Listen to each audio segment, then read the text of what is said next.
show and then talk about it here behind the velvet rope in the Sarah Fraser show. Now, Candy gal. Yeah.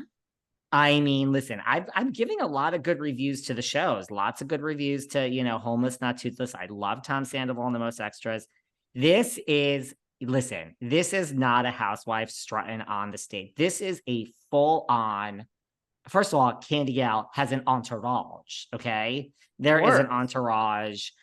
Candy Gal has dancers, a band. We have a Chris Bassett hanging out. This is we have like a videographer. So Candy Gal ain't it. It's always funny how like when they go from the first year, the second year, doesn't even third year. Then when you're like fourth year plus in your housewife's career, I mean, the Beverly Hills start earlier, sure. Some of the New York influencers now, but like Candy Gal has really gone from like, the check is I'm losing money to like we're breaking even with the clothes and hair to like I'm making money to like this is an actual brand and her name is Candiace Dillard Bastard. And I'm not, there's no shade here. It's all the actual opposite. It's like we have a videographer. This is like a real Sutton Strack, Cynthia Bailey, Neen. This is a real operation here with Miss Candiace. No, but I have heard from like people on Watch What Happens Live, people that say, people say she is a legit singer. Like this isn't a Kim Zolciak, Don't Be Tardy for the Party, which was a legendary moment.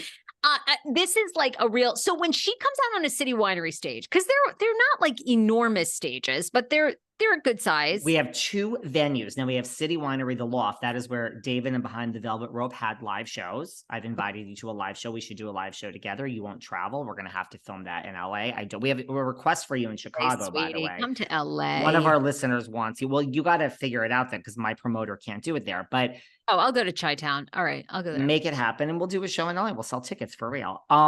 No, this is a real true. So she does the upstairs at the Loft, the same place I play, and it's a smaller room, but it's like $160, $170 to and 170 seats, I think, to sell out. She sold out. She sold out the first show so quickly, sweetie. She added a second late show.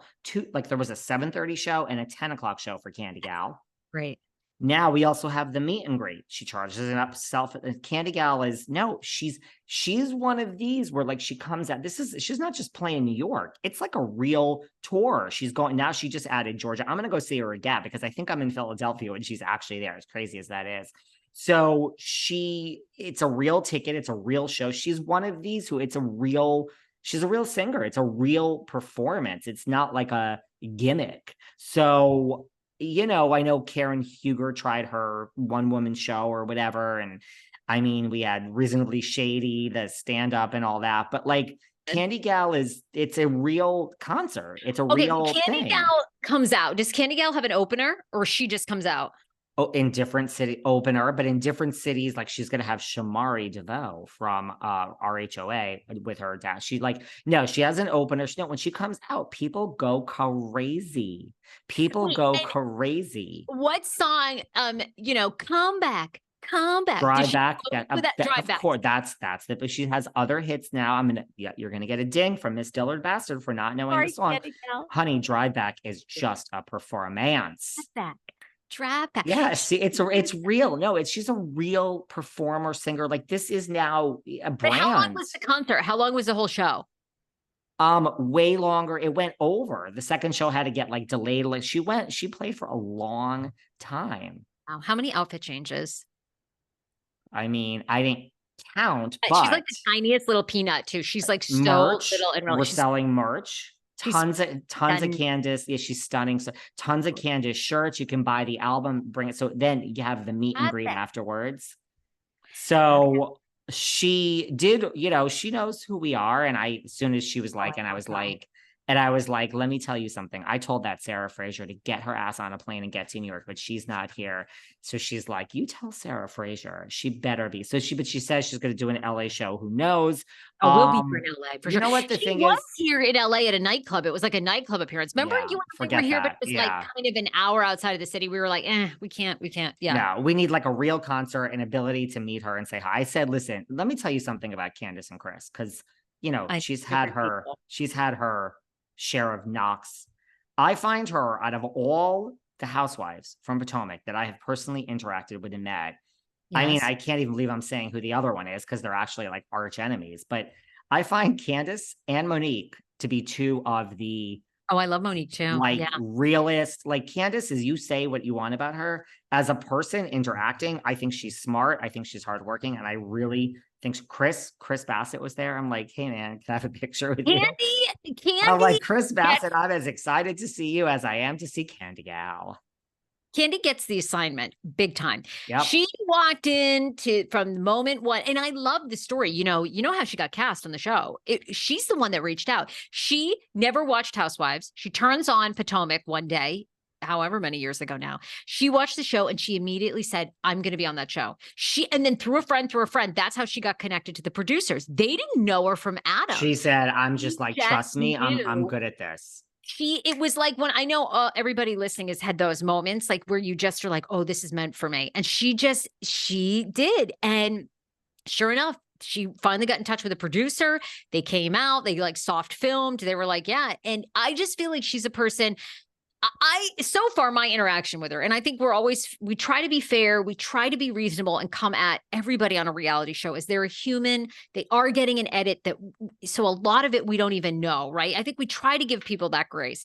She's a person to me that does not get offended when people have criticism of her or hot takes about her. She keeps coming back, she responds. Very professional, I think. Me too. I love my Candy Gal. I think she is terrific. And It's a really I good like show for Monique. people. I like all those women, really. I mean, I love Giselle. People clearly like Yeah, Giselle.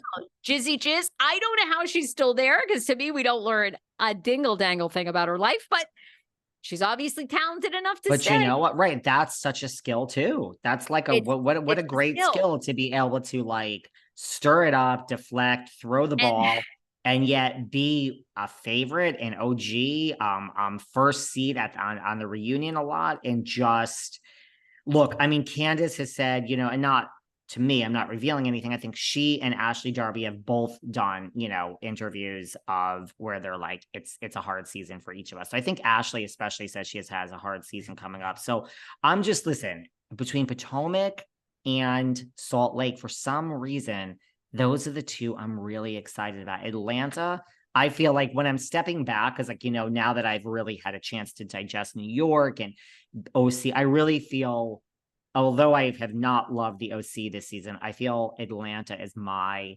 dog right now. Like, I mean, Kenya Moore just did the series of interviews where she's like, I'm not saying we need to reboot it. Well, I'm like, girl, I'm sure you're not, because you would lose your job, but she's like, I think a refresh is needed. She said the obvious, that she doesn't think Drew or Sanya should be there. She's also said, like, be careful what you all wish for. I mean, the same people that are calling for all of us to be fired are the same that have called for Marlo to have a peach after 10 years. And look at that disaster.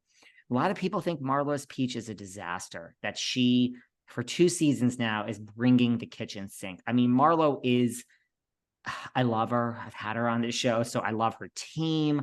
Shout out to Ty. She's doing a lot. She's doing a lot for a second season in a row. She's like holding on. But I mean, I still think Kenya, to me, is the all-star. Yes, you can interview Courtney Rhodes, who comes for Kenya, and still love Kenya. That's the job. Only in New Jersey do I get dragged right into the middle of the shit. Well, no more, girl. We're going back to like actually having a business here. But so Kenya is, I think she's bored. I think she's an all-star. I think Atlanta needs a major refresh. I think it was an awful season. No lies detected there for what I couldn't agree more. I've tried to watch, I pick up and watch on and off this year. It's And so should the bad. producers be fired? I mean, it's really. Oh, the producers shouldn't be fired. They're only working with what they've got. I mean, I agree. The trolls, though, the trolls. oh, the There's this. trolls. We There's don't the know trolls are so. This anything whole about this what's whole going on. movement. There's a movement. If you go into the deeps of the internet, I don't think I'm going to step away from social media, by the way, because it Do doesn't it. Toxic. represent the real world. But there is this movement now on a lot of the sites of like the RA. We demand that these 2 women, they're showing their pictures, I forgot their names, that these 2 showrunners or producers for RHOA be fired after this horrific season. I don't know if we should go that far. Oh, we need I mean, look, we've lost amazing people on there. We need Cynthia, we need Portia, we need Miss Phaedra. Oh, I have a Phaedra story for you next. Okay, okay. When we get back, something different than you already told. Yes. And then I got to talk about Teresa next time and all this other stuff going on. And we have to talk about Tom Girardi. Mr. Girardi in his slippers, honey, but they ain't buying that. Good LA Times article I'll tell you about. Okay. At the Sarah Fraser Show, brand new podcast episode 7 days a week. Also, Big Ed, famous Big Ed from 90 Day Fiancé franchise and TikTok. You know, he went viral for that comment where she goes, his ex Rose goes, "I like the view," and he goes, "You do?" And he goes, "You're my favorite view." She goes, "Eh." Very famous. I love that. I love that. And for me, Sarah Fraser Show this week. And for me, at David Yontef, at Behind Velvet Rope, Behind the Velvet Rope. And this is what I have to say. You talk about your Big Ed and everything. I have to say, all shows are not created equal. We have moments in time. This year, we had a moment with people like Brandy Glanville and this and that. Then I had this moment. We had Juicy, and then we had Dubois, and then we had Bo, and the other shows are great. But those were three, really, you got to get into the numbers. And we're in Q4. We're heading into Q4 here. This is a business. Now he's talking business. Well, I mean, this is, this is dropping the Q4. I am like, David, these people don't care.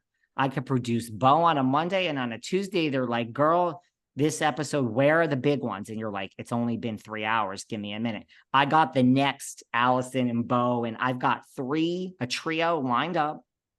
It's coming current. A trio. Oh, okay. You never know how it's going to hit, but I got some things that I'm like, I'm on the move. I'm heading south. I'm heading west. Morgan Wade. John Fuda's Morgan Wade. John Fuda's ex. And who else is hot? Oh, God. And hopefully a mistress of Juan Dixon. Okay, well, those would wait to like wait on the parade, because then when I have like, Morgan Wade's like hairstylist from 10 years ago, Sarah,